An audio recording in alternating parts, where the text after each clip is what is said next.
So like most car fans, I look at some brands, I look at the cars they come out with, maybe their marketing, whatever it happens to be, and I think to myself, gosh darn, I think I could just do better. So for me, that brand is Acura. So in this video, we're going to talk about what I would do if I ran Acura. So first and most important is welcome back. I appreciate it. If you haven't been here before, please hit that subscribe button, like the video, leave me a comment below. Do you agree with my selection of Acura here? Do you agree with my recommendations at the end? Would you do something different? Would you pick an entirely different brand to bring your expertise to? And number two is, humbly, I acknowledge I do not have the skill set and the experience to go be plopped down to run an international corporation with tens of thousands of workers, multiple plants, and all the regulatory and legal ramifications thereof. But hey, this is fun, right? And I pick Acura because I'm a big fan of Hondas. I've had a few Hondas, my family's had Hondas, and I like them. I like how they drive. I like the more open greenhouse. I like the more open feel to their interiors, and they add that careful craftsmanship and reliability that you get with Japanese manufacturers. I respect Toyota, but I prefer Hondas for the way they drive and their, let's say, cleaner styling. And I want to like Acura. I really do. I'm considering what my next car is going to be, and I'm kind of like to move up. I'm trying to decide between a sedan and a sport utility vehicle. And when I think of maybe the Acura TLX or the RDX sport utility, I end up thinking about almost anything else other than Acura. So I want to like them. I want to love them. I want to be a passionate advocate for them, but I'm just really not. Every time I get in one, I find myself disappointed. And I find myself wondering why. And so I've been giving this a lot of thought. And I think before I get to what I would do differently at Acura, I'd like to kind of trace their history a little bit for you. And it goes back to the 70s. And that is, the Japanese manufacturers were expanding their market share. Americans began to appreciate careful construction and really fuel-efficient smaller cars. And by the 80s, the American brands were complaining, and Lee Iacocca, buy American, and they did get some tariffs on Japanese trucks, but they complained enough to the US government. They went back to the Japanese government, and the Japanese agreed to voluntary export restrictions. And what did the big three, almost the big four, Japanese auto brands do but look at how to maximize their profit? And that is to move up market. Yes, I love this part of the story. Chrysler, GM, and Ford complaining about the Japanese taking small cars from them led indirectly to Toyota introducing Lexus here, which is now the number 3 selling luxury brand. Thanks. While Cadillac and Lincoln are close to the bottom of the barrel, at least in terms of sales right now. But regardless, by the mid-80s, the Japanese brands were developing luxury projects. Acura for Honda, Infiniti for Nissan, Lexus, of course, for Toyota, and Mazda was busy developing a luxury brand too, which was canceled, and eventually that became their flagship, the Millennia, which is one of the finest cars I've ever driven. So Acura launched in 1985 with two cars. One being the smaller Integra, and the other one being the Legend. Now the Integra was based on a Civic platform, and it became really pretty famous. Young professionals could enjoy it, but then people who wanted to hop it up and add technology to turn it into a racer, they loved it too. The Legend looks like a Honda Accord, but actually was developed with Rover Group over in the UK. Rover brought a version of it over here under what was called the Sterling brand. For 4 years, they tried to sell some cars here. It was a complete failure, but the Legend went on to be a legend, and sales increased. Honda did bring in a third car that kind of squeezed in between. It was a little more on the Legend side, called the Vigor, which had an odd 5-cylinder engine, which I'm going to come back to. But within a few years, their sales were so strong, they were outselling Mercedes and BMW. Lexus was coming on the market, Acura outsold them. There was a time when Acura was the top of the luxury brands from the Japanese manufacturers. In 1990, as I recall, they came out with the NSX, which of course was their halo car and showed the world that you could build a supercar that was fast, quick, beautiful, and as easy to drive as a Honda Accord. Acura was hitting on all cylinders, as it were, but the missteps began to occur. And Acura's kind of gone through good periods and then bad periods, and it's never been catastrophic, but it's always been kind of, what the heck are you thinking? And that happened in the 90s. Number one is they eventually let the NSX just kind of die off and never replaced it. So you were left with sedans and a couple of sport utilities, maybe? And then they went and started changing the names. And part of that is that they looked at what BMW and Mercedes were doing and the alphanumeric nomenclature, a 328i or whatever it happened to be, and they went away from naming their cars like the Integra, the Vigor, the Legend. They wanted to go to alphanumeric as well. Part of that reason was people talked about the car they owned, not the brand. So somebody would brag, I drive a Legend, not I drive an Acura. And they wanted to make it more about the brand. That destroyed the brand loyalty or the auto loyalty, right? The specific car loyalty that they had built up over the previous, let's say, 10 years. Same thing that GM is criticized for when they have the Cavalier that becomes the Cobalt, that becomes the something else, or Ford has the Taurus and abandons it for a different name. Acura did the same thing.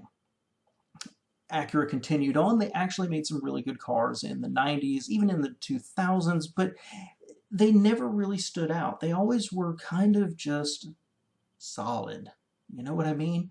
And then in the late 2000s, they came out with some really weird styling, and they tried to gussy their cars up a little bit with some chrome, and they gave it this beak on the front. Now, sales, they continued, it didn't collapse, but they were not attractive cars. I find these cars hideous. I don't care how they drive. I don't care how fantastic they are. I don't even care if they're a great value. They were ugly, and they look like an owl. So, forward on to today. And Acura has stubbornly stuck with front-wheel drive. The top of the line, RLX, is on the small side, handles well, kind of powerful, but it's not fooling anybody. It's not a competitor for, say, even the E-Class or the S-Class or the 5 or 7 Series BMWs. Lexus is cleaning their clock and is the third best-selling luxury brand in America. And one of those bad decisions along the way I want to go back to is that 5-cylinder engine in the Vigor. Now, the Vigor was a really cool car. I like it. I like it a lot. But at the time, Audi was still kind of a bit player of the German manufacturers. They had not had their renaissance of engineering and building these beautiful, stunning cars that they build today. They were okay, and they had these weird 5-cylinder engines. And I've never figured out why did Acura, a technological leader who wants to dominate that luxury space, pick the smallest manufacturer with an odd-numbered cylinder engine from Germany and then create a 5-cylinder engine. They picked the weakest manufacturer and then tried to match it. That makes no sense to me. But those are the kind of decisions they made along the way. So fast forward to today, I think their styling is really nice. I like the new grills they've got. They're actually selling pretty well. They're a nice mid-tier luxury brand. They don't, they're not really challenging Mercedes, BMW, and Lexus, but they're selling better than Cadillac and Lincoln. But here's the problem for me. And there's two things I would fix if I ran Acura. Number one, dedicated platforms. Now, Mercedes and BMW, when they develop a platform for their small, mid-size, large cars, or a platform that's going to be stretched between cars and sport utilities, whatever it happens to be, they're developing for the luxury market. They're not plucking up from a lower brand. and it shows. I really believe it shows in how they feel. Acura doesn't really do that. They might hide their roots extremely well. The Accord is a great car that they're using for Acuras, but it's still an Accord. You're taking a good mid-level car and you're making it a okay luxury car. At the high end, regardless of whether you can left brain the benefits of front-wheel drive, using all-wheel drive to mask it, the space efficiency of what the RLX has, the fact of the matter is buyers aren't being fooled, and if Acura really wants to go at the leaders up there, they need dedicated platforms. Even Lexus, you know, they picked the Avalon platform and move it up into Lexus, but some of their platforms are specific to them, and that's what Acura needs. They need specific platforms designed for them. Maybe not every single one, but the fact of the matter is the ILX really looks and drives like a nice Civic. The TLX, hey, you know what, I'm going to tell you what, it really looks and drives like a nice Honda Accord. That's it, okay? The same things, the RDX, excuse me, great looking sport utility vehicle, really I think a strong competitor in that market space when you compare it with, you know, again, the Lexus. But it really just looks like a big CRV, you know? So they need a specific platform, specific platforms to build off of that are designed directly to compete with the Lexus, BMW, and Mercedes of the world, and they're not investing in that. And honestly, a nice Honda is not what people who are looking to spend $40,000, $50,000, $60,000 is looking for. Number two is interiors. And this is a bone. I mean, styling is subjective, of course. But the Acuras, honestly, even if the dimensions tell you they're as roomy as their competitors, they come across small to me. They come across, the back seats come across tight. The front seats are more cockpit-like. They come across a little more enclosed. It's the opposite of what I get from most Honda models. The Acuras are going for something a little bit different, and it feels tighter. They also tend to like expanses of black plastic and black seats and black carpet. It feels like a dungeon. A very well crafted, high quality plastic, but still a dungeon. Even look at Lexus here in this picture. They've got styling and they've got some bright work. It's a little bit more open and airy, whereas the RDX just, it's funky shapes. It looks like a company that's saying, screaming, we're interesting and we're technologically advanced. And it's a little bit disappointing. It's a nice interior, but it's not special. And that's what this all boils down to me, is Acura doesn't feel special. If I'm going to go spend the money for a luxury car, yes, there's name recognition. You know, am I proud to drive a Mercedes? Am I proud to drive a Jaguar and willing to forgive some of its foibles? Well, I can have quality manufacturing, reliability in an Acura, but does it feel special? And that's what this all boils down to. Honestly, Acuras look, drive, and their interiors are styled to look like really nice Hondas.